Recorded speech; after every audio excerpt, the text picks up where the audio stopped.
તો મિત્રો, આપણી ચેનલની અંદર આપનું સ્વાગત છે, જેનું નામ છે એક અનોખા સફર અને પ્રેમના પ્રશ્નો. એ આપણો એક ટાઇટલ આપેલું છે આપણે, જેમાં તમે પ્રશ્ન કરશો અને અમે જવાબ દઈશું. એ આપણે કાલના વિડીયોમાં કીધેલું છે તમને. જુઓ કે આમ આપણે જોઈએ તો આપણે એક શરૂઆત કરી છે એવી કે જેનાથી બધા માણસોને આમ માહિતી મળે કે પ્રેમ કોને કહેવાય.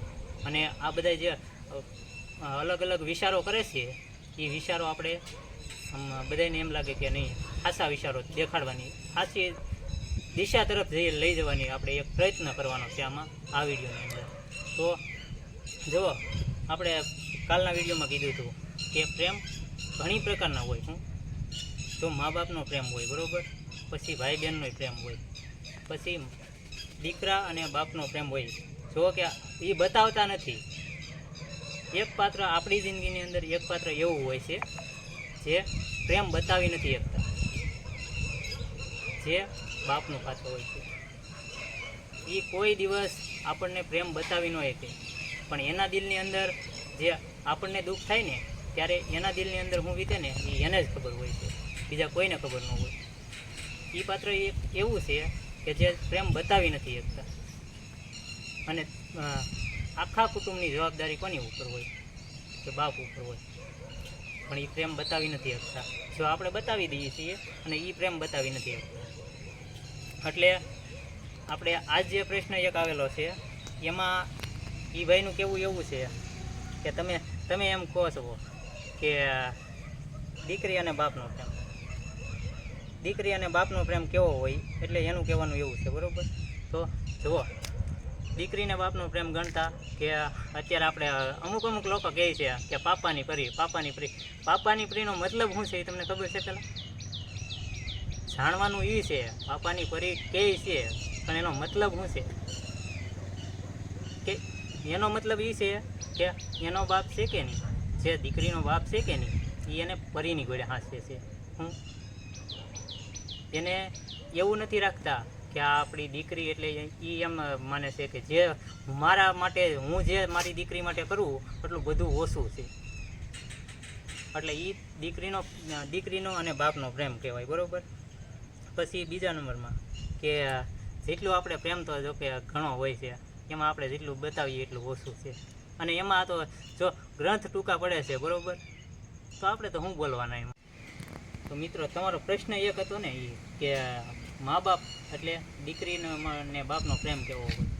તો દીકરીને બાપનો પ્રેમ એવો હોય કે જેમાં સ્વાર્થ ન હોય. નિસ્વાર્થ પ્રેમ કહેતા હોય ને તો બાપનો પ્રેમ ગણાય. અને એ દીકરી માટે પાપાની પરી કહીને એ કાંઈ અમતા નથી કહેતા, પણ નિસ્વાર્થ કહેવાય. હું એ પ્રેમ છે ને એ નિસ્વાર્થ કહેવાય. એટલે કે સ્વાર્થ વગરનો પ્રેમ હોય ને તો એ પિતાનો પ્રેમ ગણાય. એટલે આ તમારો પ્રશ્ન છે ને એ હાવ સાદો ને સિમ્પલ છે કે દીકરી માટે પ્રેમ એ નિસ્વાર્થ પ્રેમ કહેવાય, બરાબર. અને જો આગળના હજી એવા પ્રશ્ન એવા આવે છે તો એના અમે જવાબ દેવાનો પ્રયત્ન કરીશું, બરાબર. તમે જે કાંઈ તમને એમ મગજમાં જે હોય, તમારા મનમાં જે પ્રશ્ન હોય તો તમે અમને કરી શકો છો. આની અંદર કોમેન્ટમાં કરો, અથવા તો અમારા નંબર તમને આપેલો છે, બરાબર. પહેલાં વિડીયોની અંદર આપેલો છે અને આ વિડીયોમાંય આપેલો છે. છેલ્લે તમને અમારો નંબર મળી જશે અને એમાં તમે ગમે ત્યારે વોટ્સએપની અંદર સવાલ કરી શકો છો. અને એ તમારો પ્રશ્ન જે તમે કરશો એમાં કોઈને આપણે પર્સનલી રાખવામાં આવશે, બરાબર.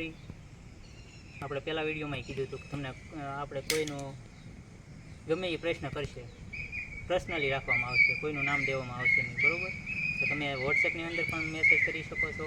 અને જો તમારે આમનામ કમેન્ટમાં મેસેજ કરવો હોય તો કમેન્ટમાં પણ કરી શકો છો. પણ એક કે ખરાબ કમેન્ટ કોઈ નહીં કરતા.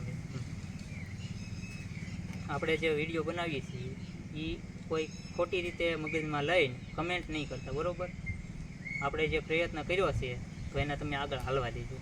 કેમ કે અમે જે પ્રશ્ન કરીએ છીએ, અમે જે જવાબ આપશું કે નહીં, એ અમે સારા અને વ્યવસ્થિત રીતે જવાબ દઈશું, બરાબર. તો ખરાબ કમેન્ટ કોઈ કરતા નહીં આ વિડીયોની અંદર.